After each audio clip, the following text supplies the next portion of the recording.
Green Hell has had a very strange start to PSVR2 and its life cycle because we knew the game was coming in late 2023 and here it is, but we've had a couple of trailers that have been uploaded and then pulled off YouTube. We've had some weird information floating around, but now we have the game, we know what the game is. I've tried it out and a lot of people haven't and want to know what it's like, so let's take a look into Green Hell VR. It's an animal. First and foremost, I found it a bit weird that no creators were given access to the game before it launched. Everyone is just covering it now after it's launched, maybe to capitalize on, normal consumers buying it before reviews are out. I personally still think it would have done alright with reviews out. I don't think that was a necessary choice, but whatever, I get why. It is a Quest port is the main thing here. This is the Quest 2 game brought onto PSVR2 with some visual upgrades. It's the same survival game mechanics, the same animals as Quest, and the same locations. It's not fully open world, the area is barred off with loading screens in between each area, and ultimately if you're looking for a massive open world survival game in the Amazon rainforest, this game will most likely satisfy you to an extent, but not to the full extent that you were probably hoping when watching the flat trailers. Oh! Jesus Christ! I did not mean to do that. First things first, let's talk about the main thing that people care about with a VR game, which is what is projected into your eyeballs, and that's the visuals. They are okay. We get what I think is either 60 or 90 Hz reprojected. I'm leaning towards 90 at the moment. So the game feels pretty smooth and the visuals don't really stutter when you're turning too badly at all. But the issue is with clarity. There seems to be a similar situation here as to what happened with Switchback at its launch, which is that the game has no implementation of anti-aliasing, meaning you have a lot of jagged edges in the distance. I still think with the amount of vegetation and how dense everything looks, the game still feels alive and immersive, but I can say it doesn't look as good as it does on the screen you're watching it right now. It looks worse in the headset for sure than what it does in this video. But you know what? It's fine, the visuals are okay, and I think the audio really makes up for it, because the audio design for the Amazon is pretty spot on. Whoa. This is neat. It feels like a living and breathing world, and that's exactly what I was hoping for with a game like this. It's just a shame that the visuals are lacking a little bit. I'm not sure yet, Oh. but it feels that way. Oh, that's weird. The gameplay kind of reminds me a bit of Song in the Smoke, which is another survival game I really need to get onto making a video on because it's great. You're smashing together objects and rocks to create new tools, you're creating weapons, you're creating bandages for yourself for when you inevitably get stabbed by an animal. So I need to cut it down. There we go. And now I become one with the jungle.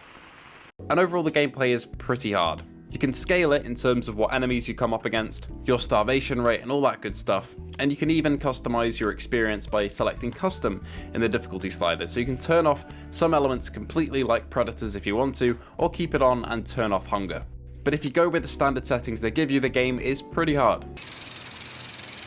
Does that mean crickets or does that mean a rattlesnake? Oh my god, that's a snake. Chill. This is not good.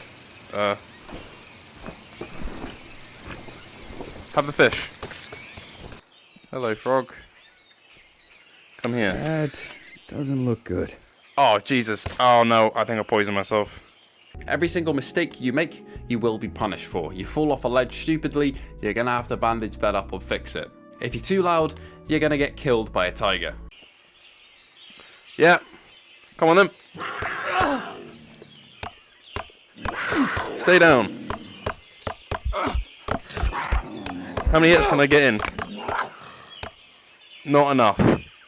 But the game offers two main modes, which is your story and your survival. The story itself is pretty engaging. Essentially, you go into the jungle with your partner, she goes off to find a local tribe and try and integrate with them. Something goes wrong and you gotta go find her.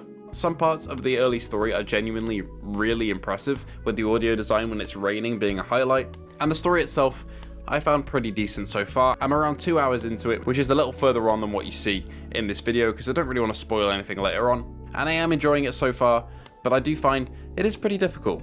The other mode is survival, which essentially means you jump into the game with no objective and just see how long you can survive while all the elements are working against you.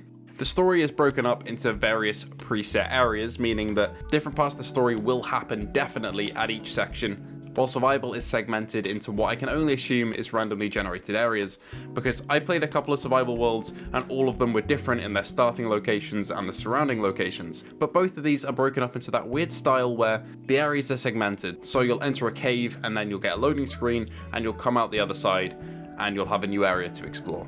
But all the areas do look fairly similar, everything looks very green, and without your map you do get lost fairly easily. Oh! I got it! That looks incredibly dangerous. Poisonous, I mean. We're gonna keep it in there. Maybe it's good, maybe... Never mind, maybe it is good. Let me have a look. Sick. One last thing I gotta mention is cutscenes, because I'm kind of baffled at the implementation of cutscenes in this game. From what I can tell, this story is directly ripped from the flat screen version of the game, and instead of getting, your Resi 8 style cutscene, where they've taken that cutscene and put you inside it, those cutscenes aren't in-engine. Resident Evil 8's are. All the models are doing this stuff around you, meaning that they can just plop you in that cutscene in the POV of the character, and you can experience it in VR. But with this, green hells are pre-rendered, meaning they're just a video. So when you get to a cutscene stage, it blacks out and you get played a little video of the cutscene that you're supposed to be watching, which is just, it's not it, I'm not gonna be honest. It kind of made me laugh when I first saw it, but oh well. Well, this is weird. Is this coming across on the social screen?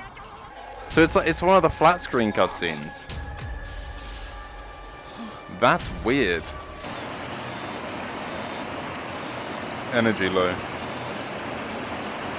Wow, okay.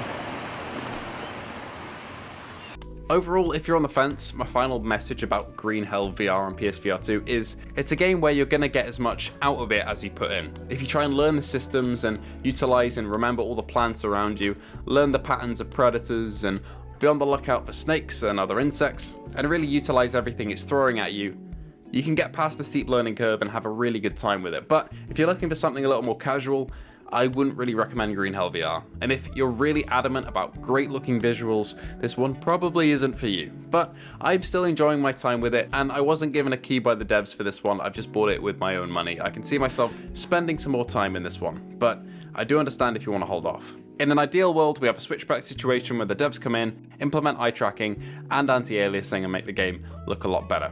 But as it stands, we pretty much have a quest port that plays pretty well, but doesn't look too great in terms of fidelity and resolution.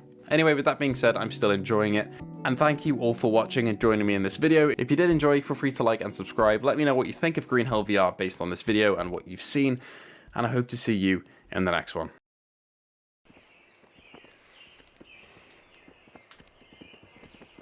What the fuck?